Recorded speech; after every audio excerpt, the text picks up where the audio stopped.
ಏನಯ್ಯ, ಇಲ್ಲಿ ದಾರಿ ಅಡ್ಡಗಟ್ಟಿ ಏಕೆ ನಿಂತಿದ್ದೀಯಾ? ನನಗೆ ಕೆಲಸ ಬೇಕು. ವೇಟರ್ ಕೆಲಸ. ನಿನ್ನ ಮುಖ ನೋಡಿಕೊಂಡಿದ್ದೀಯಾ?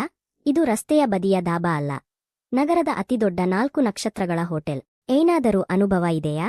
ಇಲ್ಲ ಅಂದ್ರೆ ಸುಮ್ಮನೆ ಮುಖ ಎತ್ತಿಕೊಂಡು ಬಂದಿದ್ದೀಯಾ? ಸ್ವಲ್ಪ ಕೆಲಸ ಗೊತ್ತಿದೆ. ಉಳಿದದ್ದನ್ನು ನೀವು ಕಲಿಸಿದರೆ ಕಲಿತುಕೊಳ್ಳುತ್ತೇನೆ. ಕಷ್ಟಪಟ್ಟು ಕೆಲಸ ಮಾಡುವುದರಿಂದ ನಾನು ಎಂದಿಗೂ ಹಿಂದೆ ಸರಿಯುವುದಿಲ್ಲ. ಇಲ್ಲಿ ಏನಾದರೂ ಶಾಲೆ ತೆರೆದಿದ್ದಾರಾ ನಿನಗೆ ಕಲಿಸಲು? ಸರಿ, ಇಂದು ಒಬ್ಬ ವೇಟರ್ ಹೇಳದೆ ರಜೆಗೆ ಹೋಗಿದ್ದಾನೆ. ಒಳಗೆ ಹೋಗು. HR ಬಳಿ ಹೋಗಿ ರಘು ಅನ್ನ ಕಳುಹಿಸಿದ್ದಾರೆ ಎಂದು ಹೇಳು. ದಿನಗೂಲಿ ಆಧಾರದ ಮೇಲೆ ಕೆಲಸಕ್ಕೆ ತೆಗೆದುಕೊಳ್ಳಬಹುದು. ಆದರೆ ಕೇಳು, ಒಳಗೆ ಯಾವುದೇ ಜಾಣತನ ತೋರಿಸಬೇಡ. ಸುಮ್ಮನೆ ಕೆಲಸ ಮಾಡು. ಕಣ್ಣು ಕೆಳಗೇ ಇರಲಿ.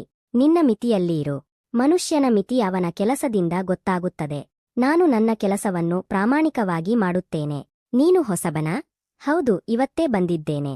ನನ್ನ ಹೆಸರು ಆರವ್. ನಾನು ಇಮ್ರಾನ್. ಇದನ್ನು ತೆಗೆದುಕೋ. ಧರಿಸು. ಇದು ಬೇರೆಯವರು ಧರಿಸಿ ಬಿಟ್ಟ ಯೂನಿಫಾರ್ಮ್. ಇದರ ಮೇಲೂ ಕಲೆಗಳಿವೆ. ಹೊಸ ಯೂನಿಫಾರ್ಮ್ ಸಿಗುವುದಿಲ್ಲವೇ? ಹೊಸ ಯೂನಿಫಾರ್ಮ್? ಅಣ್ಣ, ನೀನು ಯಾವ ಲೋಕದಿಂದ ಬಂದಿದ್ದೀಯಾ?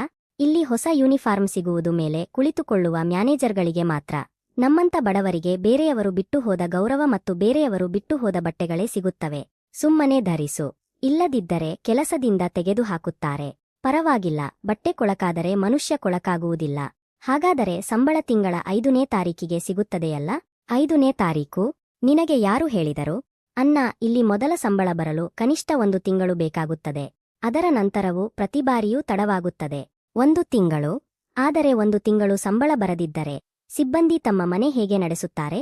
ಮಕ್ಕಳಿಗೆ ಏನು ತಿನ್ನಿಸುತ್ತಾರೆ? ಹೊಟ್ಟೆ ಕತ್ತರಿಸಿಕೊಂಡು ಸಾಲ ಮಾಡಿ ಬದುಕಬೇಕು ಅಣ್ಣ. ಗೊತ್ತಾ ಆರವನ್ನ, ಈ ಹೋಟೆಲ್ ಕಟ್ಟಿಸಿದ ಹಳೆಯ ಮಲ್ಹೋತ್ರಾ ಸಾಹೇಬರು ತುಂಬಾ ಒಳ್ಳೆಯ ಮನುಷ್ಯರಾಗಿದ್ದರಂತೆ. ಅವರು ಸಿಬ್ಬಂದಿಯನ್ನು ತಮ್ಮ ಕುಟುಂಬದಂತೆ ನೋಡಿಕೊಳ್ಳುತ್ತಿದ್ದರು. ಆದರೆ ಅವರು ಹೋದ ನಂತರ ಅವರ ಮಗ ಆರವ್ ಮಲ್ಹೋತ್ರಾ, ಅವನು ಇಲ್ಲಿಗೆ ಬರುವುದೇ ಇಲ್ಲ. ಅವನು ನಗರದ ಮಧ್ಯದಲ್ಲಿರುವ ತನ್ನ ದೊಡ್ಡ ಕಾರ್ಪೊರೇಟ್ ಆಫೀಸಿನಲ್ಲಿ ಕುಳಿತುಕೊಳ್ಳುತ್ತಾನೆ. ಇಲ್ಲಿ ಕೆಳಗೆ ಕೆಲಸ ಮಾಡುವವರ ರಕ್ತವನ್ನು ಹೇಗೆ ಹೀರುತ್ತಿದ್ದಾರೆ ಅನ್ನೋದು ಅವನಿಗೆ ಏನು ಗೊತ್ತು? ಬಹುಶಃ ಅವನಿಗೆ ನಿಜವಾಗಿಯೂ ಗೊತ್ತಿಲ್ಲ ಇಮ್ರಾನ್. ಬಹುಶಃ ಅವನು ತಾನು ಜವಾಬ್ದಾರಿ ಕೊಟ್ಟಿರುವವರು ಪ್ರಾಮಾಣಿಕವಾಗಿ ಕೆಲಸ ಮಾಡುತ್ತಿದ್ದಾರೆ ಎಂದುಕೊಂಡಿರಬಹುದು. ಅಮೀರರ ದೊಡ್ಡ ಸಮಸ್ಯೆ ಇದೆ ಅಣ್ಣ. ಅವರು ಹಣ ಮತ್ತು ಅಧಿಕಾರ ಕೊಟ್ಟು ತಮ್ಮ ಜವಾಬ್ದಾರಿ ಮುಗಿಯಿತು ಎಂದುಕೊಳ್ಳುತ್ತಾರೆ.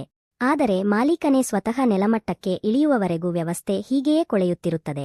ಬಾ, ಹೊರಗಿನ ರೆಸ್ಟೋರೆಂಟ್ನಲ್ಲಿ ಡ್ಯೂಟಿ ಸಮಯವಾಗಿದೆ. ಸ್ನೇಹಿತರೆ, ಇಂದಿನ ಕತೆ ತನ್ನದೇ ಹೋಟೆಲ್ಗೆ ಒಬ್ಬ ಸಾಮಾನ್ಯ ವೇಟರ್ನಂತೆ ಹೋಗುವ ಒಬ್ಬ ಮಾಲೀಕನ ಕತೆ. ಅಲ್ಲಿ ಬಡ ಉದ್ಯೋಗಿಗಳನ್ನು ಹೇಗೆ ಶೋಷಿಸಲಾಗುತ್ತಿದೆ ಎಂಬುದು ಅವನಿಗೆ ಗೊತ್ತಾಗುತ್ತದೆ. ಅವರ ಸಂಬಳವನ್ನು ಕಡಿತ ಮಾಡಲಾಗುತ್ತಿದೆ. ಅವರ ಕಷ್ಟಪಟ್ಟು ಗಳಿಸಿದ ಹಣವನ್ನು ಕಬಳಿಸಲಾಗುತ್ತಿದೆ.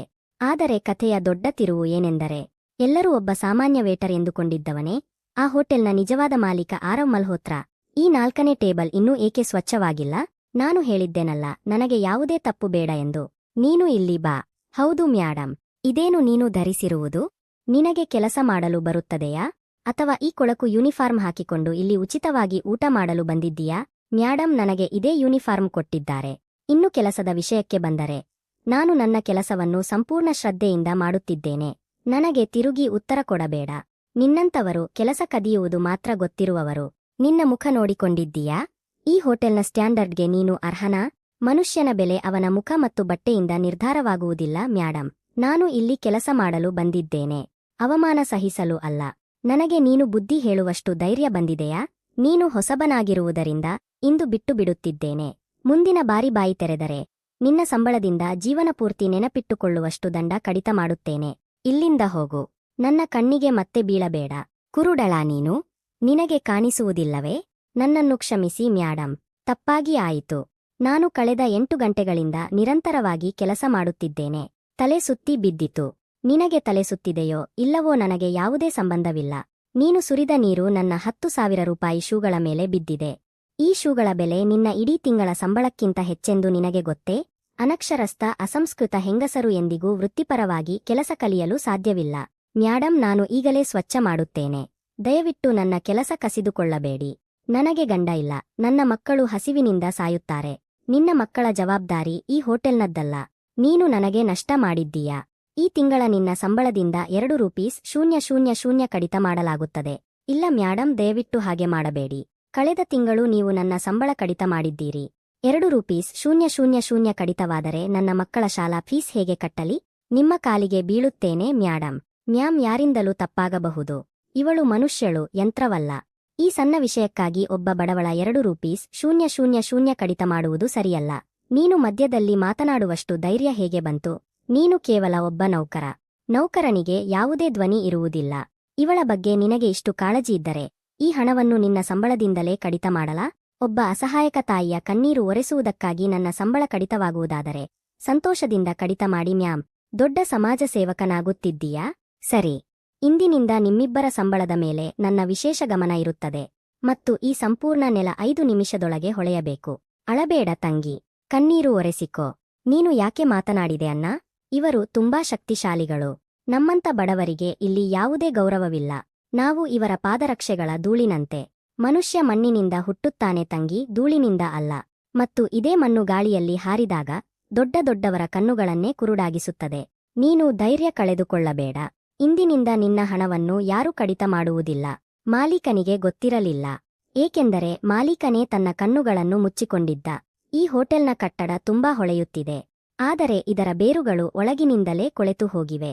ಈಗ ನಾನು ಈ ಕೊಳೆತ ಬೇರುಗಳನ್ನು ಕತ್ತರಿಸಲೇಬೇಕು. ಇಮ್ರಾನ್, ಇದು ಎಂತಹ ಊಟ? ದಾಲ್ನಲ್ಲಿ ಬರೀ ನೀರಿದೆ. ರೊಟ್ಟಿಗಳು ಕಲ್ಲಿನಂತಿವೆ. ಮುಂದೆ ಮ್ಯಾನೇಜರ್ಗಳಿಗೆ ಎಷ್ಟು ಒಳ್ಳೆಯ ಊಟ ಇಟ್ಟಿದ್ದಾರೆ. ಅಣ್ಣ, ಅವರು ಮನುಷ್ಯರು, ನಾವು ಯಂತ್ರಗಳು. ಯಂತ್ರಗಳಿಗೆ ಪೆಟ್ರೋಲ್ ಸಿಗುತ್ತದೆ, ರುಚಿ ಅಲ್ಲ. ಆದರೆ ಹೋಟೆಲ್ ನಿಯಮದ ಪ್ರಕಾರ ಅತಿಥಿಗಳಿಗೆ ತಯಾರಿಸುವ ಅದೇ ಊಟ ಸಿಬ್ಬಂದಿಗೂ ಸಿಗಬೇಕು. ನಿಯಮಗಳು ಕಾಗದದ ಮೇಲೆ ಮಾತ್ರ ಇರುತ್ತವೆ ಅಣ್ಣ. ನೈನಾ ಮ್ಯಾಡಮ್ ಸಿಬ್ಬಂದಿಯ ಊಟದ ಅರ್ಧದಷ್ಟು ರೇಷನ್ ಅನ್ನು ಹೊರಗೆ ಮಾರಿಬಿಡುತ್ತಾರೆ. ವ್ಯಾಪಾರಿಯ ಜೊತೆ ಅವರ ಕಮಿಷನ್ ಸೆಟ್ ಆಗಿದೆ. ಮತ್ತು ನಾವು ಕುಡಿಯುತ್ತಿರುವ ಈ ನೀರಿನ ದಾಲ್, ಇದು ಬೆಳಗಿನ ಉಳಿದ ದಾಲ್. ಯಾರು ಏಕೆ ಏನು ಮಾತನಾಡುವುದಿಲ್ಲ? HR ನಲ್ಲಿ ದೂರು ಏಕೆ ಕೊಡಬಾರದು? ಯಾರ ಬಳಿ ದೂರು ಕೊಡಬೇಕು? ನೈನಾ ಮ್ಯಾಡಮ್ ಅವರ ಬಳಿಯೇನಾ? ಈ ಎಲ್ಲವನ್ನೂ ಮಾಡಿಸುವವಳೇ ಅವಳು. ಅಣ್ಣ, ಇಲ್ಲಿ ಎಲ್ಲರಿಗೂ ಕೆಲಸ ಉಳಿಸಿಕೊಳ್ಳಬೇಕು, ಮನೆ ನಡೆಸಬೇಕು. ಬಾಯಿ ತೆರೆದರೆ ನಾಳೆಯಿಂದ ಈ ಒಣ ರೊಟ್ಟಿಯೂ ಸಿಗುವುದಿಲ್ಲ. ಸುಮ್ಮನೆ ತಿನ್ನು. ಈ ಹಣ ಎಲ್ಲಿಗೆ ಹೋಗುತ್ತಿದೆ? ಮ್ಯಾಡಮ್, ಆ ಅತಿಥಿ ತುಂಬಾ ಖುಷಿಯಾಗಿದ್ದ. ಅವನು ನಮ್ಮೆಲ್ಲರಿಗೂ ಟಿಪ್ ಕೊಟ್ಟಿದ್ದಾನೆ. ಟಿಪ್ ಒಬ್ಬರಿಗೆ ಮಾತ್ರ ಸಿಗುವುದಿಲ್ಲ. ಇದು ಸರ್ವಿಸ್ ಪೂಲ್ಗೆ ಹೋಗುತ್ತದೆ. ನಾನು ಅದನ್ನು ರಿಜಿಸ್ಟರ್ನಲ್ಲಿ ಬರೆದು ತಿಂಗಳ ಕೊನೆಯಲ್ಲಿ ಹಂಚುತ್ತೇನೆ. ಇದೋ, ನೀವೆಲ್ಲರೂ ಹಂಚಿಕೊಳ್ಳಿ. ಮತ್ತೆ ಕೆಲಸಕ್ಕೆ ಹೋಗಿ. ಎಕ್ಸ್ಕ್ಯೂಸ್ ಮೀ ಮ್ಯಾಮ್, ಈಗ ನಿನಗೇನು ಕಾಯಿಲೆ? ಅತಿಥಿ ಪೂರ್ಣ 3 ರೂಪೀಸ್ 000 ಇಟ್ಟಿದ್ದ. ಹೋಟೆಲ್ ಪಾಲಿಸಿಯ ಪ್ರಕಾರ ಟಿಪ್ ಮೇಲೆ ನೇರ ಹಕ್ಕು ಸಿಬ್ಬಂದಿಗಿದೆ. ನೀವು ಸರ್ವಿಸ್ ಪೂಲ್ ಹೆಸರಿನಲ್ಲಿ ಅದನ್ನು ನಿಮ್ಮ ಬಳಿ ಇಟ್ಟುಕೊಳ್ಳಲು ಸಾಧ್ಯವಿಲ್ಲ. ಮತ್ತೆ ಉಳಿದ ಹಣ ಎಲ್ಲಿಗೆ ಹೋಯಿತು? ನೀನು ನನಗೆ ಹೋಟೆಲ್ ಪಾಲಿಸಿ ಕಲಿಸುತ್ತೀಯಾ? 2 ಕಾಸಿನ ವೇಟರ್. ಈ ಹೋಟೆಲ್ ನನ್ನ ಇಚ್ಛೆಯಂತೆ ನಡೆಯುತ್ತದೆ, ಯಾವುದೇ ಪಾಲಿಸಿಯ ಪ್ರಕಾರ ಅಲ್ಲ. ನಿಮ್ಮ ಇಚ್ಛೆಯಂತೆನಾ? ಅಥವಾ ನಿಮ್ಮ ದುರಾಸೆಯಂತೆ? ನನ್ನ ಕ್ಯಾಬಿನ್ಗೆ ಬಾ ಈಗಲೇ. ನಿನಗೆ ನೀನು ತುಂಬಾ ಬುದ್ಧಿವಂತ ಎಂದು ಅನಿಸುತ್ತಿದೆಯಾ? ನಾನು ನನ್ನ ಹಕ್ಕನ್ನು ಕೇಳುತ್ತಿದ್ದೇನೆ. ನನ್ನ ಜೊತೆ ಕೆಲಸ ಮಾಡುವವರ ಕಷ್ಟದ ಹಣವನ್ನು. ಬಾಯಿ ಮುಚ್ಚು. ನಿಮ್ಮಂತವರಿಗೆ ಯಾವುದೇ ಮೌಲ್ಯವಿಲ್ಲ. ನೀವು ಕೇವಲ ಆದೇಶ ಪಾಲಿಸಲು ಇದ್ದೀರಿ, ಪ್ರಶ್ನೆ ಕೇಳಲು ಅಲ್ಲ. ಆದರೆ ತಪ್ಪಾದ ಆದೇಶವನ್ನು ಪಾಲಿಸುವುದು ಒಂದು ರೀತಿಯ ಅಪರಾಧವಲ್ಲವೇ ಮ್ಯಾಮ್? ಕೇಳು. ನಿನಗೆ ಕೆಲಸ ಬೇಕು. ಆದ್ದರಿಂದ ಇಲ್ಲಿ ಬಂದು ಶೂ ಸವೆಸುತ್ತಿದ್ದೀಯಾ? ಮತ್ತೆ ನನ್ನ ಕೆಲಸದಲ್ಲಿ ಮಧ್ಯಪ್ರವೇಶಿಸಿದರೆ ನಿನ್ನನ್ನು ನಗರದಲ್ಲಿರುವ ಯಾವುದೇ ದಾಬಾ ಕೂಡ ಪಾತ್ರೆ ತೊಳೆಯಲು ಕೆಲಸಕ್ಕೆ ತೆಗೆದುಕೊಳ್ಳದಂತಹ ಸ್ಥಿತಿಗೆ ತಳ್ಳುತ್ತೇನೆ. ನಿನ್ನ ಮಿತಿಯಲ್ಲಿ ಇರು ವೇಟರ್. ಇಲ್ಲದಿದ್ದರೆ ನಿನ್ನ ಈ ವರ್ತನೆಗೆ ಹೆಚ್ಚು ಸಮಯ ಉಳಿಯುವುದಿಲ್ಲ. ಮ್ಯಾಡಮ್, ನನ್ನ ಒಂದು ಮಾತು ಕೇಳಿ. ಈಗ ಏನು? ನಿನ್ನ ಈ ತಿಂಗಳ ಸಂಬಳದಿಂದ ಹಣ ಕಡಿತವಾಗುತ್ತದೆ ಎಂದು ಹೇಳಿದ್ದೇನೆ. ಮ್ಯಾಡಮ್, ನನ್ನ ಗಂಡ ತೀರಿಕೊಂಡ ನಂತರ ನಾನು ಒಬ್ಬಳೇ ಮನೆ ನಡೆಸುತ್ತಿದ್ದೇನೆ. ನನ್ನ ಮಗನಿಗೆ ತೀವ್ರ ಜ್ವರ ಬಂದಿದೆ. ಅವನನ್ನು ಡಾಕ್ಟರ್ ಬಳಿ ಕರೆದುಕೊಂಡು ಹೋಗಬೇಕು. ನೀವು 2 ರೂಪೀಸ್ 000 ಕಡಿತ ಮಾಡಿದರೆ ನಾನು ಔಷಧಿ ಹೇಗೆ ತರಲಿ? ಇದು ನನ್ನ ತಪ್ಪಲ್ಲ ಮ್ಯಾಡಮ್. ನಾನು ದಣಿದು ಬಿದ್ದೆ. ದೇವರ ದಯವಿಟ್ಟು ನನ್ನ ಸಂಬಳ ಕಡಿತ ಮಾಡಬೇಡಿ. ದೇವರನ್ನು ಮಧ್ಯೆ ತರಬೇಡ ಮೀರಾ. ಇಲ್ಲಿ ದೇವರು ಸಂಬಳ ಕೊಡುವುದಿಲ್ಲ, ನಾನು ಕೊಡುತ್ತೇನೆ. ನಿನಗೆ ಕೆಲಸ ಬೇಕಾ ಅಥವಾ ಲೆಕ್ಕ ಬೇಕಾ? ಹೆಚ್ಚು ನಾಟಕ ಮಾಡಿದರೆ ನಾಳೆಯಿಂದ ಕೆಲಸಕ್ಕೆ ಬರಬೇಡ. ನಿನ್ನ ಜಾಗದಲ್ಲಿ ಬೇರೆ ಯಾರನ್ನಾದರೂ ಇಡುತ್ತೇನೆ. ಈ ಜಗತ್ತಿನಲ್ಲಿ ಹಸಿದವರೇನೂ ಕಡಿಮೆ ಇಲ್ಲ. ಅಕ್ಕ, ಎದ್ದೇಳಿ. ಯಾವ ಪ್ರಯೋಜನವಿಲ್ಲ ಅಣ್ಣ. ಈ ಜನ ಕಲ್ಲುಗಳಂತೆ. ನಮ್ಮ ನೋವು ಅವರಿಗೆ ಕಾಣುವುದಿಲ್ಲ. ಮಗುವಿನ ಔಷಧಿ ತೆಗೆದುಕೊಂಡು ಬನ್ನಿ. ಇಲ್ಲ ಅಣ್ಣ, ನಿಮ್ಮ ಸಂಬಳವೂ ಬಂದಿಲ್ಲ. ನೀವು ಹೇಗೆ? ಈ ಹಣ ನನ್ನ ಕಡೆಯಿಂದ ಅಲ್ಲ ಅಕ್ಕ, ಇದು ಒಬ್ಬ ಮಗನ ಕಡೆಯಿಂದ. ನೀವು ಚಿಂತಿಸಬೇಡಿ. ಬಹಳ ಬೇಗ ಈ ಹೋಟೆಲ್ನ ಸಂಪೂರ್ಣ ಲೆಕ್ಕ ಚುಕ್ತಾ ಆಗುತ್ತದೆ. ನೋವನ್ನು ಅರ್ಥಮಾಡಿಕೊಳ್ಳದ ಆ ಕಲ್ಲುಗಳು ಈಗ ಒಡೆಯಲೇಬೇಕು. ವೇಟರ್, ನೀನು ಇಲ್ಲಿ ಏನು ಮಾಡುತ್ತಿದ್ದೀಯಾ? ಈ ಆಫೀಸ್ಗೆ ಒಳಗೆ ಬರುವ ಧೈರ್ಯ ಹೇಗೆ ಬಂತು? ಸರ್, ಹೌಸ್ಕೀಪಿಂಗ್ನಿಂದ ನನಗೆ ಮೆಸೇಜ್ ಬಂದಿತ್ತು. ಕೆಲವು ಸಪ್ಲೈ ಬಿಲ್ಗಳಲ್ಲಿ ಗೊಂದಲವಿದೆ ಎಂದು. ನಾನು ಅದನ್ನೇ ಪರಿಶೀಲಿಸುತ್ತಿದ್ದೆ. ಸುಳ್ಳು ಹೇಳುತ್ತೀಯಾ? ನಿನ್ನ ಮಿತಿಯನ್ನು ನೋಡು. ನಿನ್ನ ಕೆಲಸ ವೇಟರಿಂಗ್, ಆಡಿಟಿಂಗ್ ಅಲ್ಲ. ನೀನು ಇಲ್ಲಿ ಏನು ನೋಡುತ್ತಿದ್ದೆ? ಯಾರಾದರೂ ಕಪ್ಪು ಚಿಟ್ಟೆ ಹುಡುಕುತ್ತಿದ್ದೀಯಾ? ಇಲ್ಲ ಸರ್. ನಾನು ನನ್ನ ಜವಾಬ್ದಾರಿಯನ್ನು ಅರ್ಥಮಾಡಿಕೊಳ್ಳುತ್ತಿದ್ದೆ. ಜವಾಬ್ದಾರಿ ನೀನು ನಿನ್ನ ಕೆಲಸ ಉಳಿಸಿಕೊಳ್ಳುವುದನ್ನು ನೋಡಿಕೋ. ಜವಾಬ್ದಾರಿಯನ್ನು ನಾನು ನೋಡಿಕೊಳ್ಳುತ್ತೇನೆ. ಹೊರಗೆ ಹೋಗು. ಇಲ್ಲದಿದ್ದರೆ ಈಗಲೇ ನಿನ್ನ ಯೂನಿಫಾರ್ಮ್ ಕಳಚಿಸುತ್ತೇನೆ. ಕಾಕಾ, ಕಳೆದ ತಿಂಗಳು ಬಂದ ಸಪ್ಲೈಗಳ ದರಗಳು ಮಾರುಕಟ್ಟೆ ದರಕ್ಕಿಂತ ಇಷ್ಟು ಹೆಚ್ಚಾಗಿರುವುದೇಕೆ? ನಾನು ಬಿಲ್ಗಳನ್ನು ನೋಡಿದ್ದೇನೆ. ಏನೋ ಗೊಂದಲ ಇದೆ. ಸುಮ್ಮನಿರು. ಈ ವಿಷಯವನ್ನು ಯಾರಿಗೂ ಹೇಳಬೇಡ. ಇಲ್ಲಿ ಗೋಡೆಗಳಿಗೂ ಕಿವಿಗಳಿವೆ. ನೀನು ಹೊಸವನು. ನಿನ್ನ ಪ್ರಾಣ ನಿನಗೆ ಪ್ರಿಯವಾಗಿದ್ದರೆ ನಿನ್ನ ಕೆಲಸ ಮಾಡು ಮತ್ತು ಬಾಯಿ ಮುಚ್ಚು. ಆದರೆ ಕಾಕಾ, ಇದು ಹೋಟೆಲ್ನ ಹಣದ ಕಳ್ಳತನ. ನಮ್ಮ ಎಲ್ಲರ ಹಕ್ಕಿನ ಹಣ. ಸುರೇಶ್, ನಿನಗೆ ವಯಸ್ಸಾಗಿದೆ. ಕೆಲಸ ಕಡಿಮೆ, ಹರಟೆ ಹೆಚ್ಚು. ಈಗಲೇ ಬ್ಯಾಂಕ್ವೆಟ್ ಹಾಲ್ಗೆ ಶಿಫ್ಟ್ ಆಗು. ಮತ್ತು ನೀನು ಅಲ್ಲಿ ಹೋಗು. ತುಂಬಾ ಕೆಲಸ ಇದೆ. ಬನ್ನಿ. ಇದೇನು ಮಾಡಿದ್ದೀಯಾ? ನೀನು ಕುರುಡನಾ? ಒಬ್ಬ ವಿಐಪಿ ಟೇಬಲ್ ಮೇಲೆ ನೀರು ಸುರಿಸಲು ಪ್ರಯತ್ನಿಸಿದ್ದೀಯಾ? ಮ್ಯಾಡಮ್, ನೀರು ಸುರಿದಿಲ್ಲ. ನಾನು ಅದನ್ನು ಹಿಡಿದುಕೊಂಡೆ. ನನ್ನ ಜೊತೆ ವಾದ ಮಾಡಬೇಡ. ನೀನು ಉದ್ದೇಶಪೂರ್ವಕವಾಗಿ ಜಗ್ ಅನ್ನು ಸಡಿಲವಾಗಿ ಹಿಡಿದಿರುವುದನ್ನು ನಾನು ನೋಡಿದ್ದೇನೆ. ನಿನ್ನಂತವರು ಹೋಟೆಲ್ಗೆ ಕೆಟ್ಟ ಹೆಸರು ತರಲು ಬಯಸುತ್ತಾರೆ. ಮ್ಯಾಮ್, ಇದು ಸತ್ಯವಲ್ಲ. ಅತಿಥಿಗೂ ಏನೂ ಸುರಿದಿಲ್ಲ ಎಂದು ಗೊತ್ತಿದೆ. I am so sorry sir. ಇವನು ಹೊಸ ಉದ್ಯೋಗಿ. ಇವನಿಗೆ ತರಬೇತಿಯಲ್ಲಿ ಕೆಲವು ಕೊರತೆ ಉಳಿದಿರಬಹುದು. ನಾನು ಈಗಲೇ ಇವನಿಗೆ ಶಿಕ್ಷೆ ಕೊಡುತ್ತೇನೆ. ಎಲ್ಲರ ಮುಂದೆ ಕ್ಷಮೆ ಕೇಳು. ಮತ್ತು ಇಂದಿನ ಸಂಪೂರ್ಣ ಟಿಪ್ ಕಡಿತ ಮಾಡಲಾಗುತ್ತದೆ. ಸಾರಿ ಸರ್, ನನ್ನ ತಪ್ಪು. ನಿನ್ನಂತವರಿಗೆ ಕೆಲಸ ಸಿಕ್ಕಿರುವುದೇ ದೊಡ್ಡ ವಿಷಯ. ನಿನ್ನ ಮಿತಿಯಲ್ಲಿರಲು ಕಲಿತುಕೋ. ಇಲ್ಲದಿದ್ದರೆ ನಾಳೆ ಫುಟ್ಪಾತ್ ಮೇಲೆ ಇರುತ್ತೀಯಾ? ಇಗೋ ಸಂಪೂರ್ಣ ಸಾಮಾನು. ಇಲ್ಲಿಂದ ಹೊರಗೆ ಹೋಗುತ್ತಿದೆ. ಅಡಗಿ ವಿಡಿಯೋ ಮಾಡುವ ಶೋಕವೇ? ನನ್ನನ್ನು ಬಿಡಿ. ನೀವು ಏನು ಮಾಡುತ್ತಿದ್ದೀರಿ? ಇಂದು ನೀನೇ ನಿನ್ನ ಸಾವನ್ನು ಕರೆದುಕೊಂಡು ಬಂದಿದ್ದೀಯಾ? ನೀನು ಯಾರು? ಇಷ್ಟು ಪ್ರಶ್ನೆಗಳನ್ನು ಏಕೆ ಕೇಳುತ್ತೀಯಾ? ಬಾ. ಇಂದು ನಿನ್ನನ್ನು ಸರಿಯಾದ ಜಾಗಕ್ಕೆ ಕಳುಹಿಸುತ್ತೇನೆ. ಏನಾಯಿತು ರಘು? ಇಷ್ಟು ರಾತ್ರಿ ಇಲ್ಲಿ ಏಕೆ ಗಲಾಟೆ? ಮ್ಯಾಡಮ್, ಈ ವೇಟರ್ ಇಲ್ಲಿ ಅನಧಿಕೃತವಾಗಿ ಶೂಟಿಂಗ್ ಮಾಡುತ್ತಿದ್ದ. ಇವನು ಯಾವುದೋ ಜಾಸೂಸನಂತೆ ಕಾಣುತ್ತಾನೆ. ನಾನು ಕೇವಲ ನನ್ನ ಕೆಲಸ ಮಾಡುತ್ತಿದ್ದೆ. ನಿನ್ನ ಕೆಲಸ ವೇಟರಿಂಗ್ ಮಾಡುವುದು, ವಿಡಿಯೋ ಮಾಡುವುದು ಅಲ್ಲ. ರಘು, ಇವನನ್ನು ಹಿಡಿ. ಇವನು ನಮ್ಮ ಹೋಟೆಲ್ನ ಗೌಪ್ಯತೆಯನ್ನು ಉಲ್ಲಂಘಿಸಿದ್ದಾನೆ. ನಾಳೆ ಬೆಳಗಿನವರೆಗೆ ಇವನನ್ನು ಬೇಸ್ಮೆಂಟ್ನ ಸೆಕ್ಯುರಿಟಿ ರೂಮಿನಲ್ಲಿ ಬಂಧಿಸಿಡು. ನೀವು ಸತ್ಯವನ್ನು ಮುಚ್ಚಿಡಲು ಸಾಧ್ಯವಿಲ್ಲ. ಯಾವುದು ಸತ್ಯ ಯಾವುದು ಅಲ್ಲ ಎಂಬುದನ್ನು ನಾನು ನಿರ್ಧರಿಸುತ್ತೇನೆ. ರಘು, ಇವನನ್ನು ಕರೆದುಕೊಂಡು ಹೋಗು. ಸಂಗೀತ್, ನೀನು ತಪ್ಪು ಮಾಡಿದ್ದೀಯಾ? ನೈನಾ, ನಾನು ಕೇವಲ ಸಾಕ್ಷಿ ಹುಡುಕಲು ಪ್ರಯತ್ನಿಸಿದ್ದೆ. ಆದರೆ ಈಗ ನೀನು ನನ್ನ ನಿಜವಾದ ಮಾಲೀಕನ ಬೆಲೆ ತೆರುವಂತೆ ಮಾಡಿದ್ದೀಯಾ. ಆದರೆ ನೀನು ಒಂದು ವಿಷಯ ಮರೆತಿದ್ದೀಯಾ. ಈ ಹೋಟೆಲ್ ನಿನ್ನದಲ್ಲ.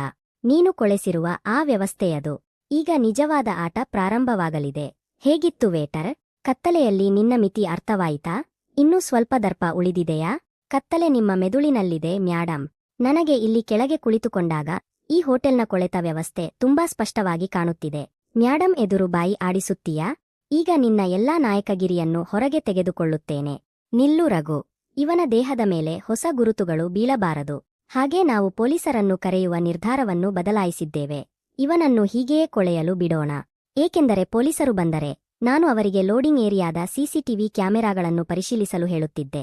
ಮತ್ತು ಅದನ್ನು ನೀವು ಖಂಡಿತ ಬಯಸುವುದಿಲ್ಲ. ನೀನು ದೊಡ್ಡ ಜಾಸೂಸನಂತೆ ವರ್ತಿಸುತ್ತೀಯಲ್ಲ. ಆ ಕ್ಯಾಮೆರಾಗಳು ನಿನ್ನೆ ರಾತ್ರಿಯಿಂದಲೇ ಕೆಟ್ಟಿವೆ. ಮೇಂಟೆನೆನ್ಸ್ನಲ್ಲಿವೆ. ಮತ್ತು ನಿನ್ನ ಫೋನ್? ಅದು ನಿನ್ನೆ ರಾತ್ರಿಯೇ ಕಸದ ಬುಟ್ಟಿಗೆ ಹೋಗಿದೆ. ನಿನ್ನ ಬಳಿ ಯಾವುದೇ ಸಾಕ್ಷ್ಯವಿಲ್ಲ. ನೀನು ಏನನ್ನೂ ಸಾಬೀತುಪಡಿಸಲು ಸಾಧ್ಯವಿಲ್ಲ. ಸತ್ಯಕ್ಕೆ ಯಾವಾಗಲೂ ಸಾಕ್ಷಿಯ ಅಗತ್ಯವಿಲ್ಲ ಮ್ಯಾಡಮ್. ಅದು ಹೊರಗೆ ಬರಲು ಒಂದು ದಾರಿ ಬೇಕಷ್ಟೇ. ಆ ದಾರಿಯನ್ನು ನಾನೇ ಮಾಡುತ್ತೇನೆ. ಬಡಬಡಿಸುವುದನ್ನು ನಿಲ್ಲಿಸು. ರಘು, ಇವನನ್ನು ಹೊರಗೆ ಎಳೆದು ಹಾಕು. ಇಂದಿನಿಂದ ನಿನ್ನ ಕೆಲಸ ಮುಗಿದಿದೆ. ನಿನ್ನ ಕಳೆದ 10 ದಿನಗಳ ದಿನಗೂಲಿಯೂ ಜಪ್ತಿ. ಪೂಜಾ ಮ್ಯಾಡಮ್, ನಿನ್ನೆ ರಾತ್ರಿ ರಘು ಆರವ್ನನ್ನು ಹೊಡೆದಿದ್ದಾನೆ. ನನ್ನ ಕಣ್ಣಾರೆ ನೋಡಿದ್ದೇನೆ. ನನಗೆ ಲೋಡಿಂಗ್ ಏರಿಯಾದ ಫುಟೇಜ್ ಮಾತ್ರ ಬೇಕು. ದಯವಿಟ್ಟು ನನ್ನ ಸಹಾಯ ಮಾಡಿ. ಆ ಬಡವನನ್ನು ಸಿಕ್ಕಿಸಿಕೊಳ್ಳದಂತೆ ನೋಡಿಕೊಳ್ಳಬೇಕು. ನನಗೆ ಸಾಧ್ಯವಿಲ್ಲ ಇಮ್ರಾನ್. ನೀನು ಹುಚ್ಚನಾಗಿದ್ದೀಯಾ? ನೈನಾ ಮ್ಯಾಡಮ್ ಸ್ಪಷ್ಟವಾಗಿ ಬೇಡ ಎಂದು ಹೇಳಿದ್ದಾರೆ. ನಾನು ನಿನಗೆ ಫುಟೇಜ್ ಕೊಟ್ಟರೆ ನನ್ನ ಕೆಲಸ ಹೋಗುತ್ತದೆ. ನನ್ನ ಮನೆಯಲ್ಲಿ ವಯಸ್ಸಾದ ತಾಯಿಯಿದ್ದಾರೆ. ಅವರ ಚಿಕಿತ್ಸೆಯನ್ನು ಯಾರು ಮಾಡಿಸುತ್ತಾರೆ? ಒಬ್ಬ ನಿರಪರಾಧಿಯನ್ನು ಉಳಿಸುವುದು ಕೆಲಸಕ್ಕಿಂತ ಹೆಚ್ಚು ಮುಖ್ಯ ಮ್ಯಾಡಮ್. ನಿನ್ನೆ ಅವನು ಆರವ್. ನಾಳೆ ನಾನು ಆಗಬಹುದು. ಮರುದಿನ ನೀವು ಕೂಡ ಆಗಬಹುದು. ಇವರು ನಮ್ಮನ್ನು ಮನುಷ್ಯರೆಂದು ಪರಿಗಣಿಸುವುದಿಲ್ಲ. ದಯವಿಟ್ಟು ಒಂದು ಕಾಪಿ ಕೊಡಿ. ಇಲ್ಲಿ ಏನು ನಡೆಯುತ್ತಿದೆ? ನೀನು ಕಾನ್ಫಿಡೆನ್ಷಿಯಲ್ ಸಿಸಿಟಿವಿ ರೂಮ್ ಹತ್ತಿರ ಏನು ಮಾಡುತ್ತಿದ್ದೀಯಾ? ಇಲ್ಲಿ ಬರಲು ನಿನಗೆ ಯಾರು ಅನುಮತಿ ಕೊಟ್ಟರು? ಮ್ಯಾಡಮ್, ನಾನು ನೀರು ಕುಡಿಯಲು ಬಂದಿದ್ದೆ. ಈ ಹುಡುಗ ಹೋಟೆಲ್ ಡೇಟಾ ಕದಿಯಲು ಪ್ರಯತ್ನಿಸುತ್ತಿದ್ದನಾ? ಸತ್ಯ ಹೇಳು. ಇಲ್ಲದಿದ್ದರೆ ಇಂದೇ ನಿನ್ನ ಕೈಗೆ ಟರ್ಮಿನೇಷನ್ ಲೆಟರ್ ಕೊಡುತ್ತೇನೆ. ಹೌದು ಮ್ಯಾಡಮ್. ಇವನು ಸಿಸ್ಟನ್ ಜೊತೆ ಚೆಲ್ಲಾಟ ಮಾಡುತ್ತಿದ್ದ. ಪೂಜಾ ಮ್ಯಾಡಮ್, ನೀವು ಏಕೆ ಸುಳ್ಳು ಹೇಳುತ್ತಿದ್ದೀರಿ? ನಿಮಗೆ ನನ್ನ ಬಗ್ಗೆ ಗೊತ್ತಲ್ಲ. ಬಾಯಿ ಮುಚ್ಚು. ನಿನ್ನಂತ ಕಳ್ಳರಿಗೆ ಇದೇ ಜಾಗ. ರಘು, ಈ ಇಮ್ರಾನ್ನನ್ನು ಎಳೆದುಕೊಂಡು ಹೊರಗೆ ಹಾಕು. ಇವನ ಈ ತಿಂಗಳ ಸಂಪೂರ್ಣ ಹಣ ಜಪ್ತಿ ಮಾಡು ಮತ್ತು ಬ್ಲ್ಯಾಕ್ ಲಿಸ್ಟ್ ಮಾಡು. ನಗರದ ಯಾವುದೇ ಹೋಟೆಲ್ನಲ್ಲಿ ಇವನಿಗೆ ಕೆಲಸ ಸಿಗದಂತೆ ಮಾಡು. ಇಮ್ರಾನ್, ಏನಾಯಿತು ಅಣ್ಣ? ನಿನ್ನನ್ನು ಏಕೆ ಕೆಲಸದಿಂದ ತೆಗೆದರು? ಅಣ್ಣ, ನಿನ್ನನ್ನು ಉಳಿಸಲು ನಾನು ಸಿಸಿಟಿವಿ ತೆಗೆಯಲು ಹೋಗಿದ್ದೆ. ನೈನಾ ಮ್ಯಾಡಮ್ ನನ್ನನ್ನು ಹಿಡಿದರು. ಪೂಜಾ ಮ್ಯಾಡಮ್ ಕೂಡ ಭಯದಿಂದ ನಾನು ಕಳ್ಳತನ ಮಾಡುತ್ತಿದ್ದೆ ಎಂದು ಸುಳ್ಳು ಹೇಳಿದರು. ನನ್ನ ಕೆಲಸ ಹೋಯಿತು ಆರವಣ್ಣ. ನನ್ನ ತಂಗಿಯ ಫೀಸ್ ಕಟ್ಟಬೇಕಿತ್ತು. ನನ್ನ ಸಂಪೂರ್ಣ ಸಂಬಳವನ್ನೇ ಅವಳು ತಿಂದುಬಿಟ್ಟಳು. ಈಗ ನಾನು ಏನು ಮಾಡಲಿ? ಈ ಹೋರಾಟ ಈಗ ಕೇವಲ ಹಣದ ಕಳ್ಳತನದ ಹೋರಾಟವಲ್ಲ ಇಮ್ರಾನ್. ಈ ಜನ ತಮ್ಮ ಸ್ವಾರ್ಥಕ್ಕಾಗಿ ಯಾರ ಜೀವನವನ್ನಾದರೂ ಹಾಳು ಮಾಡಬಹುದು. ಇವರು ಮನುಷ್ಯರನ್ನು ಹುಳುಹುಪ್ಪಟೆಗಳಂತೆ ನೋಡುತ್ತಿದ್ದಾರೆ. ಎಲ್ಲವೂ ಮುಗಿದು ಹೋಯಿತು ಅಣ್ಣ. ನಿನ್ನೆ ರಾತ್ರಿ ಎಲ್ಲಾ ಕ್ಯಾಮೆರಾಗಳನ್ನು ಆಫ್ ಮಾಡಲಾಗಿತ್ತು. ನಮ್ಮ ಬಳಿ ಯಾವುದೇ ಸಾಕ್ಷಿ ಇಲ್ಲ. ಆರವಣ್ಣ, ನಮ್ಮಂತ ಬಡವರ ಮಾತನ್ನು ಯಾರೂ ಕೇಳುವುದಿಲ್ಲ. ನಾವು ಸೋಲನ್ನು ಒಪ್ಪಿಕೊಳ್ಳಬೇಕು. ತನ್ನ ಬಳಿ ಕಳೆದುಕೊಳ್ಳಲು ಏನೂ ಇಲ್ಲದವನೇ ನಿಜವಾದ ಶಕ್ತಿಶಾಲಿ. ನನ್ನ ಬಳಿ ಕಳೆದುಕೊಳ್ಳಲು ಇರುವುದೆಂದರೆ ನನ್ನ ಕೋಪ ಮಾತ್ರ. ಅವರು ನನ್ನನ್ನು ಒಬ್ಬ ವೇಟರ್ ಎಂದುಕೊಂಡು ತುಳಿಯಲು ಬಯಸಿದ್ದರು ಅಲ್ಲವೇ? ಈಗ ಅವರಿಗೆ ಗೊತ್ತಾಗುತ್ತದೆ. ತುಳಿಯಲ್ಪಟ್ಟ ಒಬ್ಬ ಮನುಷ್ಯ ತಿರುಗಿ ಹೊಡೆದಾಗ ಸಿಂಹಾಸನಗಳು ಹೇಗೆ ನಡುಗುತ್ತವೆ ಎಂದು. ಒಂದು ಕೊನೆಯ ದಾರಿಯಿದೆ ಅಣ್ಣ. ಸುರೇಶ್ ಕಾಕಾ ಒಮ್ಮೆ ನನಗೆ ಹೇಳಿದ್ದರು. ಈ ಹೋಟೆಲ್ನಲ್ಲಿ ಒಂದು ಹಳೆಯ ಮಾಸ್ಟರ್ ಸರ್ವರ್ ಬ್ಯಾಕಪ್ ಇದೆ. ಯಾವುದೇ ಕ್ಯಾಮೆರಾ ಆಫ್ ಆದರೂ ಆ ಸರ್ವರ್ ಎಲ್ಲವನ್ನೂ ರೆಕಾರ್ಡ್ ಮಾಡುತ್ತದೆ. ಆ ಬ್ಯಾಕಪ್ ಸಿಸ್ಟಮ್ ಎಲ್ಲಿದೆ? ಅದು ಮುಖ್ಯ ಅಕೌಂಟ್ಸ್ ರೂಮ್ನಲ್ಲಿ ಇದೆ ಅಣ್ಣ. ವಿಕ್ರಮ್ ಸರ್ ಅವರ ಕ್ಯಾಬಿನ್ನ ಹಿಂದೆ. ಆದರೆ ಆ ಸಿಸ್ಟಮ್ನ ಪಾಸ್ವರ್ಡ್ ಕೇವಲ ಜನರಲ್ ಮ್ಯಾನೇಜರ್ ನೈನಾ ಮ್ಯಾಡಮ್ ಅವರ ಬಳಿ ಮಾತ್ರ ಇದೆ. ಅಲ್ಲಿ ಹಕ್ಕಿಯೂ ಹಾರಾಡಲು ಸಾಧ್ಯವಿಲ್ಲ. 24 ಗಂಟೆ ಗಾರ್ಡ್ ಇರುತ್ತಾನೆ. ನಾವು ಅಲ್ಲಿ ಹೋಗಿ ಸಿಕ್ಕಿಬಿದ್ದರೆ ನೇರವಾಗಿ ಜೈಲಿಗೆ ಹೋಗುತ್ತೇವೆ. ಸರಿ, ಜೈಲಿಗೆ ಹೋಗಬೇಕಾದವರು ಅವರು ಇಮ್ರಾನ್. ಅವರು ತಮ್ಮ ಎಸಿ ಕ್ಯಾಬಿನ್ನಲ್ಲಿ ಕುಳಿತುಕೊಂಡು ಒಬ್ಬ ಅಸಹಾಯಕ ವೇಟರ್ನನ್ನು ಹೊರಗೆ ಎಸೆದಿದ್ದೇವೆ ಎಂದುಕೊಳ್ಳುತ್ತಿದ್ದಾರೆ. ಆದರೆ ಅವರು ಒಂದು ವಿಷಯ ತಿಳಿದಿಲ್ಲ. ಅವರು ತಮ್ಮದೇ ಕಾಡಿನಲ್ಲಿ ಸಿಂಹಕ್ಕೆ ಸವಾಲು ಹಾಕಿದ್ದಾರೆ. ನೀನು ಏನು ಮಾಡಲು ಹೊರಟಿದ್ದೀಯ ಆರವಣ್ಣ? ಇಂದು ರಾತ್ರಿ ನಾನು ಆ ಅಕೌಂಟ್ಸ್ ರೂಮ್ಗೆ ಹೋಗುತ್ತೇನೆ. ನಾಳೆ ಬೆಳಗ್ಗೆ ಈ ಹೋಟೆಲ್ನಲ್ಲಿ ಒಂದು ಬಿರುಗಾಳಿ ಬರುತ್ತದೆ. ಅದು ಇವರ ಅಹಂಕಾರವನ್ನೆಲ್ಲ ಬೇರುಸಹಿತ ಕಿತ್ತು ಹಾಕುತ್ತದೆ. ನೀನು ಮನೆಗೆ ಹೋಗು ಇಮ್ರಾನ್. ಇನ್ನೂ ಇದು ನನ್ನ ಹೋರಾಟ. ಸರ್ವರ್ ಲಾಗ್ಗಳಲ್ಲಿ ಏನಾದರೂ ಸುಳಿವು ಇರಲೇಬೇಕು. ಹಗಲು ಸುಳ್ಳು ಸಹಾನುಭೂತಿ, ರಾತ್ರಿ ನೇರವಾಗಿ ಅಕೌಂಟ್ಸ್ ರೂಮ್ನಲ್ಲಿ ಕಳ್ಳತನ. ನಾನು ಮೊದಲೇ ಮ್ಯಾಡಂಗೆ ಹೇಳಿದ್ದೆ, ಈ ಮನುಷ್ಯ ಸರಿಯಿಲ್ಲ ಎಂದು. ಇಂದು ಕೈಗೆ ಸಿಕ್ಕಿಬಿದ್ದಿದ್ದಾನೆ. ನಾನು ಕಳ್ಳತನ ಮಾಡುತ್ತಿರಲಿಲ್ಲ ವಿಕ್ರಮ್. ನೀವು ಕಳೆದ 2 ವರ್ಷಗಳಿಂದ ಇಲ್ಲಿಂದ ಕದಿಯುತ್ತಿರುವುದನ್ನು ಹುಡುಕುತ್ತಿದ್ದೆ. ದೊಡ್ಡ ಜಾಸೂಸನಾಗುತ್ತಿದ್ದೀಯಾ? ರಘು, ಇವನನ್ನು ಹಿಡಿ. ಇಂದು ಬೆಳಗ್ಗೆ ನಮ್ಮ ಹೋಟೆಲ್ನ ಕ್ಯಾಶ್ ಕೌಂಟರ್ನಿಂದ 50,000 ರೂಪೀಸ್ ಕಾಣೆಯಾಗಿವೆ. ನಿನ್ನೆ ರಾತ್ರಿ ಉಳಿದಿರುವ ಫುಟೇಜ್ನಲ್ಲಿ ಈ ಹೊಸ ವೇಟರ್ ಆರವ್ ರಾತ್ರಿ ಕ್ಯಾಶ್ ಕೌಂಟರ್ ಸುತ್ತಮುತ್ತ ಓಡಾಡುತ್ತಿರುವುದು ಸ್ಪಷ್ಟವಾಗಿ ಕಾಣುತ್ತದೆ. ಆ ಫುಟೇಜ್ನು ನೀವೇ ಡಿಲೀಟ್ ಮಾಡಿಸಿದ್ದೀರಿ ನೈನಾ ಮ್ಯಾಮ್. ಉಳಿದಿರುವುದು ನಿಮ್ಮದೇ ಸೃಷ್ಟಿಸಿದ ಸುಳ್ಳು. ವಿಕ್ರಮ್, ಇವನ ಸ್ಟಾಫ್ ಬ್ಯಾಗನ್ನು ಎಲ್ಲರ ಮುಂದೆ ತಂದು ಇಡು. ನಂಬಲಾಗುತ್ತಿಲ್ಲ. ನೀನು ಕೇವಲ ಒಬ್ಬ ಅಸಭ್ಯ ಮತ್ತು ಸೋಮಾರಿ ಮನುಷ್ಯ ಎಂದುಕೊಂಡಿದ್ದೆ. ಆದರೆ ನೀನು ಕ್ರಿಮಿನಲ್ ಆಗಿದ್ದೀಯಾ? ನನ್ನದೇ ಹೋಟೆಲ್ನಲ್ಲಿ ಕಳ್ಳತನ. ಈ ಹಣ ನನ್ನ ಬ್ಯಾಗ್ನಲ್ಲಿ ಯಾರು ಇಟ್ಟಿದ್ದಾರೆ? ಅದು ನಿಮಗೆ ತುಂಬಾ ಚೆನ್ನಾಗಿ ಗೊತ್ತು. ಬಾಯಿ ಮುಚ್ಚು ಕಳ್ಳ. ನನ್ನ ಕಣ್ಣ ಮುಂದೆ ಸಾಕ್ಷಿ ಬಿದ್ದಿದೆ. ಆದರೂ ಬಾಯಿ ಆಡಿಸುತ್ತೀಯಾ? ನಮ್ಮ ಪಾಲಿಸಿ ತುಂಬಾ ಸ್ಪಷ್ಟವಾಗಿದೆ. ನಿನ್ನನ್ನು ಈಗಲೇ ಪೊಲೀಸರಿಗೆ ಒಪ್ಪಿಸಬಹುದು. ಮ್ಯಾಡಮ್, ಪೊಲೀಸರನ್ನು ಕರೆಯಿರಿ. ಇವನನ್ನು ಜೈಲಿನಲ್ಲಿ ಕೊಳೆಯಲು ಬಿಡಬೇಕು. ಇಲ್ಲ, ಪೊಲೀಸರು ಬಂದರೆ ಹೋಟೆಲ್ನ ಹೆಸರು ಕೆಟ್ಟಿ ಹೋಗುತ್ತದೆ. ನಾನು ಇವನಿಗೆ ಒಂದು ಅವಕಾಶ ಕೊಡುತ್ತೇನೆ. ಆದರೆ ಇಡೀ ಸಿಬ್ಬಂದಿ ನೋಡಬೇಕು ಈ ಹೋಟೆಲ್ಗೆ ದ್ರೋಹ ಮಾಡಿದವನ ಸ್ಥಿತಿ ಹೇಗಾಗುತ್ತದೆ ಎಂದು. ನಿಮಗೆ ಏನು ಬೇಕು? ಈ ಯೂನಿಫಾರ್ಮ್ ತೆಗೆ. ಇದು ನನ್ನ ಯೂನಿಫಾರ್ಮ್ ಅಲ್ಲ ನೈನಾ. ಇದು ನಿಮ್ಮ ಗೌರವವೇ ಕಳಚುತ್ತಿದೆ. ರಘು, ಈ ಕಸವನ್ನು ಹೊರಗೆ ಎಸೆದು ಬಿಡು. ಹೊರಗೆ ಹೋಗು ಭಿಕ್ಷುಕ. ಮತ್ತೆ ಈ ಹೋಟೆಲ್ ಕಡೆ ನೋಡಿದರೂ ನಿನ್ನ ಕಾಲು ಮುರಿದು ಬಿಡುತ್ತೇನೆ. ಈ ಹೊಡೆತದ ಪ್ರತಿಧ್ವನಿ ತುಂಬಾ ದೂರ ಹೋಗುತ್ತದೆ ರಘು, ತುಂಬಾ ದೂರ. ಅಣ್ಣ, ನೀನು ಸರಿಯಾಗಿದ್ದೀಯಾ? ಅವರು ನಿನ್ನನ್ನು ಕಳ್ಳತನದಲ್ಲಿ ಸಿಕ್ಕಿಸಿ ಕೆಲಸದಿಂದ ತೆಗೆದಿದ್ದಾರೆ ಎಂದು ಕೇಳಿದೆ. ನಾನು ಸರಿಯಾಗಿದ್ದೇನೆ ಇಮ್ರಾನ್. ಆದರೆ ನನ್ನ ದಾರಿ ಮುಚ್ಚಿ ಹೋಗಿದೆ. ನಾನು ಆ ಸರ್ವರ್ವರೆಗೆ ತಲುಪಲು ಸಾಧ್ಯವಾಗಲಿಲ್ಲ. ಅವರು ತುಂಬಾ ಚಾಣಾಕ್ಷವಾಗಿ ಆಟ ಆಡಿದ್ದಾರೆ. ಬಹುಶಃ ನಾನು ಸೋತಿದ್ದೇನೆ. ನೀನು ಸೋತಿಲ್ಲ. ಇದು ಏನು? ನಿನ್ನೆ ನೈನಾ ಮ್ಯಾಡಮ್ ಸಿಸಿಟಿವಿ ರೂಮ್ಗೆ ಬಂದಾಗ, ಪೂಜಾ ಮ್ಯಾಡಮ್ ಭಯದಿಂದ ಸುಳ್ಳು ಹೇಳುತ್ತಿದ್ದಾಗ ನನ್ನ ಕೈ ಮಾಸ್ಟರ್ ಸರ್ವರ್ನ ಕೀಬೋರ್ಡ್ ಮೇಲಿತ್ತು. ನನಗೆ ಸಂಪೂರ್ಣ ಫುಟೇಜ್ ತೆಗೆದುಕೊಳ್ಳಲು ಸಾಧ್ಯವಾಗಲಿಲ್ಲ. ಆದರೆ ಕೊನೆಯ 2 ನಿಮಿಷಗಳ ಕ್ಲಿಪ್ ಅನ್ನು ಈ ಡ್ರೈವ್ಗೆ ಕಾಪಿ ಮಾಡಿಕೊಂಡೆ. ಇಮ್ರಾನ್, ನೀನು ಏನು ಮಾಡಿದ್ದೀಯಾ ಗೊತ್ತಾ? ಇದನ್ನು ನೋಡು ಅಣ್ಣ. ರಾತ್ರಿ 2 ಗಂಟೆಯ ಸಮಯ. ನೀನು ತುಂಬಾ ಖುಷಿಯಾಗಿರಬಹುದು ನೈನಾ. ಒಬ್ಬ ಬಡ ವೇಟರ್ನನ್ನು ನಿನ್ನ ಕಾಲಿನ ಕೆಳಗೆ ತುಳಿದು ಬಿಟ್ಟೆ ಎಂದುಕೊಂಡಿರಬಹುದು. ಈಗ ಏನು ಮಾಡೋಣ ಅಣ್ಣ? ಪೊಲೀಸರ ಬಳಿ ಹೋಗೋಣವೇ? ಇಲ್ಲ, ಪೊಲೀಸ್ ಇವರಿಗೆ ತುಂಬಾ ಸಣ್ಣ ಶಿಕ್ಷೆ ಇವರು ನನ್ನ ಹೋಟೆಲ್ ಅನ್ನು ಗೆದ್ದಲಿನಂತೆ ತಿಂದು ಹಾಕಿದ್ದಾರೆ. ನನ್ನ ತಂದೆಯ ಪರಂಪರೆಗೆ ಕಳಂಕ ತಂದಿದ್ದಾರೆ ಮತ್ತು ನನ್ನ ಜನರ ರಕ್ತವನ್ನು ಹೀರಿದ್ದಾರೆ. ಆಟ ಮುಗಿದಿದೆ ನೈನಾ ಕಪೂರ್. ನೀನು ಆರವ್ ಎಂಬ ವೇಟರ್ನನ್ನು ಹೋಟೆಲ್ನಿಂದ ಧಕ್ಕೆಯಿಟ್ಟು ಹೊರಗೆ ಹಾಕಿದ್ದೀಯಾ. ಆದರೆ ಈಗ ದಿ ರಾಯಲ್ ಹೆರಿಟೇಜ್ ಹೋಟೆಲ್ನ ನಿಜವಾದ ಮಾಲೀಕ ಒಳಗೆ ಬರುತ್ತಾನೆ. ಅವನು ಬಂದಾಗ ನಿನ್ನ ಈ ಕೊಳೆತ ವ್ಯವಸ್ಥೆಯ ಅಡಿಪಾಯವನ್ನೇ ಕಿತ್ತು ಹಾಕುತ್ತಾನೆ. ಡೈರೆಕ್ಟರ್ಸ್, ನಾನು ನನ್ನ ವರದಿಯಲ್ಲಿ ಹೇಳಿದಂತೆ ನಿನ್ನೆ ನಮ್ಮ ಹೋಟೆಲ್ನಲ್ಲಿ ದೊಡ್ಡ ಕಳ್ಳತನದ ಪ್ರಯತ್ನ ನಡೆದಿದೆ. ಆರವ್ ಎಂಬ ಹೊಸ ವೇಟರ್ ಮ್ಯಾನೇಜ್ಮೆಂಟ್ಗೆ ಕೆಟ್ಟ ಹೆಸರು ತರಲು ಸುಳ್ಳು ಆರೋಪಗಳನ್ನು ಮಾಡಿದ್ದಾನೆ ಮತ್ತು ಕ್ಯಾಶ್ ಕೌಂಟರ್ನಿಂದ ಹಣ ಕದಿಯಲು ಪ್ರಯತ್ನಿಸಿದ್ದಾನೆ.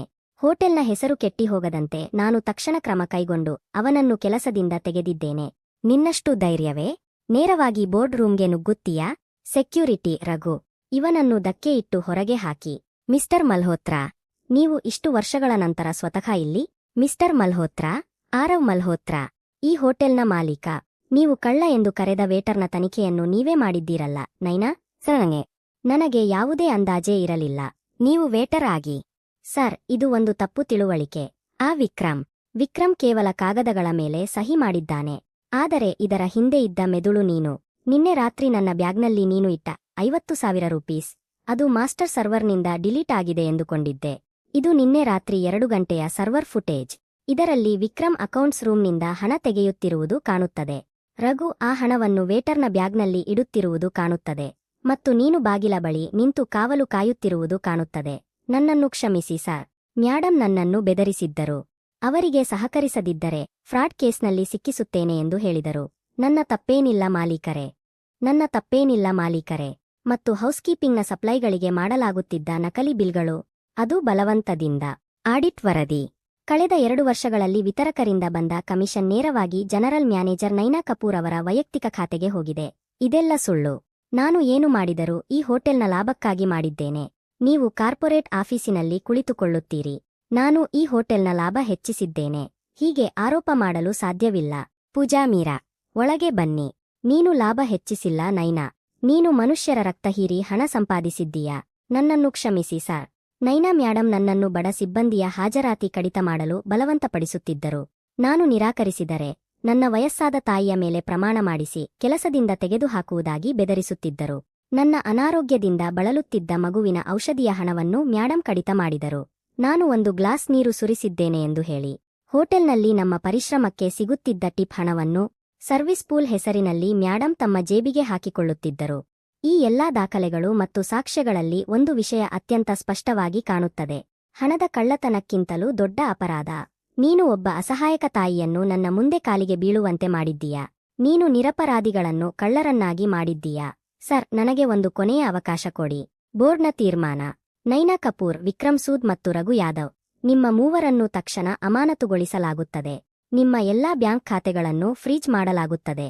ಈ ಸಂಪೂರ್ಣ ಆಡಿಟ್ ವರದಿ ಮತ್ತು ಸಿಸಿಟಿವಿ ಫುಟೇಜ್ಗಳನ್ನು ಪೊಲೀಸರಿಗೆ ಹಸ್ತಾಂತರಿಸಲಾಗಿದೆ. ನೀವು ಈ ಬಡ ಉದ್ಯೋಗಿಗಳಿಂದ ಎಷ್ಟು ಹಣ ಕಬಳಿಸಿದ್ದೀರೋ ಆ ಹಣವನ್ನು ಪ್ರತಿಯೊಂದು ಪೈಸೆಯನ್ನು ಬಡ್ಡಿಯೊಂದಿಗೆ ಕಾನೂನು ನಿಮ್ಮಿಂದ ವಸೂಲಿ ಮಾಡುತ್ತದೆ. ಮಲಿಕೆ, ನಾನು ಕೇವಲ ಒಂದು ಮೋಹರೆಯಾಗಿದ್ದೆ. ನನ್ನನ್ನು ಕ್ಷಮಿಸಿ. ನನ್ನ ಮೇಲೆ ದಯೆ ತೋರಿ.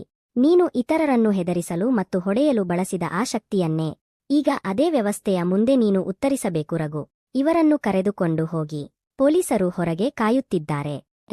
ಇಷ್ಟು ದಿನ ಅದೇ ಹೋಟೆಲ್ನಲ್ಲಿ ನನ್ನ ಮುಂದೆ ವೇಟರಾಗಿ ನಿಂತಿದ್ದೀರಾ. ನಾನು ನಿಮ್ಮನ್ನು ಗುರುತಿಸಲಿಲ್ಲ, ಏಕೆಂದರೆ ನೀನು ಒಬ್ಬ ದುರ್ಬಲ ಉದ್ಯೋಗಿಯನ್ನು ಮಾತ್ರ ನೋಡಿದ್ದೆ. ನಿನ್ನಿಂದ ತುಳಿಯಲ್ಪಡಬಹುದಾದ ಒಬ್ಬ ಮನುಷ್ಯನನ್ನು. ನೀನು ಮನುಷ್ಯನನ್ನು ನೋಡಲಿಲ್ಲ, ಅವನ ಬಟ್ಟೆಗಳನ್ನು ಮಾತ್ರ ನೋಡಿದೆ. ನೈನಾ, ನಿಮಗೆ ಇಬ್ಬರಿಗೂ ಆಗಿರುವ ನೋವಿಗಾಗಿ ಈ ಹೋಟೆಲ್ನ ಪರವಾಗಿ ನಾನು ಕ್ಷಮೆ ಕೇಳುತ್ತೇನೆ. ಇಂದಿನ ನಂತರ ಇಲ್ಲಿ ಯಾವುದೇ ಅನ್ಯಾಯ ನಡೆಯುವುದಿಲ್ಲ. ನಿಜವಾಗಿಯೂ ನೀವು ನಮ್ಮ ಜೊತೆ ಕುಳಿತು ಊಟ ಮಾಡುತ್ತೀರಾ? ಯಾವ ಹೋಟೆಲ್ನ ಅಡುಗೆಮನೆ ನಿನ್ನ ಕೈಗಳಿಂದ ನಡೆಯುತ್ತಿದೆಯೋ ಮೀರಾ ಅಕ್ಕ, ಅದೇ ಅಡುಗೆಮನೆಯಲ್ಲಿ ನಿನ್ನ ಜೊತೆ ಕುಳಿತು ಊಟ ಮಾಡುವುದರಲ್ಲಿ ನನಗೆ ಯಾವುದೇ ನಾಚಿಕೆ ಇಲ್ಲ, ಬದಲಿಗೆ ಹೆಮ್ಮೆ ಇದೆ. ಮತ್ತು ಸರ್, ನೀವು ಮಾಡಿರುವ ಹೊಸ ನಿಯಮ, ಟಿಪ್ನ ಸಂಪೂರ್ಣ ಲೆಕ್ಕ ಮತ್ತು ಆ ದೂರು ಪೆಟ್ಟಿಗೆ. ಈಗ ಯಾರು ಯಾರಿಗೂ ಹೆದರುವುದಿಲ್ಲ. ಹೆದರಬಾರದು ಕೂಡ ಇಮ್ರಾನ್. ಕೆಲಸ ಗೌರವದಿಂದ ನಡೆಯಬೇಕು, ಭಯದಿಂದ ಅಲ್ಲ. ಅಯ್ಯೋ ಪರವಾಗಿಲ್ಲ ಮಗನೇ, ತಪ್ಪುಗಳು ಆಗುತ್ತವೆ. ಮೊದಲು ಆರಾಮವಾಗಿ ಟೇಬಲ್ ಸ್ವಚ್ಛ ಮಾಡು, ನಂತರ ಕೆಲಸ ಕಲಿತುಕೋ. ಹೆದರಬೇಡ, ನಾವೆಲ್ಲರೂ ನಿನ್ನ ಜೊತೆ ಇದ್ದೇವೆ. ಅಪ್ಪಾ, ನೀವು ಹೇಳಿದ್ದು ಸಂಪೂರ್ಣ ಸರಿ. ಹೋಟೆಲ್ನ ನಿಜವಾದ ಬೆಲೆ ಅದರ ಹೊಳೆಯುವ ಕಟ್ಟಡದಲ್ಲಿ ಇಲ್ಲ, ಅದರ ಜನರಲ್ಲಿ ಇದೆ. ಸ್ನೇಹಿತರೆ, ಈ ಕಥೆಯಿಂದ ನಮಗೆ ಒಂದು ದೊಡ್ಡ ಪಾಠ ಸಿಗುತ್ತದೆ. ಒಬ್ಬ ಮನುಷ್ಯನ ಬೆಲೆ ಅವನ ಬಟ್ಟೆ, ಸ್ಥಾನಮಾನ ಅಥವಾ ಹಣದಿಂದ ನಿರ್ಧಾರವಾಗುವುದಿಲ್ಲ. ಅವನ ವರ್ತನೆ ಮತ್ತು ಮಾನವೀಯತೆಯಿಂದ ನಿರ್ಧಾರವಾಗುತ್ತದೆ. ಯಾವುದೇ ಬಡ ಅಥವಾ ಕಾರ್ಮಿಕ ಉದ್ಯೋಗಿಯನ್ನು ಅವಮಾನಿಸುವುದು ತಪ್ಪು. ಅವನ ಅಸಹಾಯಕತೆಯ ಲಾಭ ಪಡೆಯುವುದು ಇನ್ನೂ ದೊಡ್ಡ ತಪ್ಪು. ಅನ್ಯಾಯದ ಮುಂದೆ ನಾವು ಮೌನವಾಗಿರಬಾರದು. ನಮ್ಮ ಹಕ್ಕಿಗಾಗಿ ಧ್ವನಿ ಎತ್ತಬೇಕು. ಏಕೆಂದರೆ ನಿಜವಾದ ಶಕ್ತಿ ಕುರ್ಚಿಯಲ್ಲಿಲ್ಲ, ಸರಿಯಾದ ವ್ಯಕ್ತಿಯ ಪರವಾಗಿ ನಿಲ್ಲುವ ಧೈರ್ಯದಲ್ಲಿದೆ. ಮತ್ತು ಒಬ್ಬ ಒಳ್ಳೆಯ ಮಾಲೀಕ ಎಂದರೆ ತನ್ನ ಉದ್ಯೋಗಿಗಳಿಂದ ಭಯದಿಂದ ಕೆಲಸ ಮಾಡಿಸುವವನಲ್ಲ, ಗೌರವದಿಂದ ಕೆಲಸ ಮಾಡಿಸುವವನು.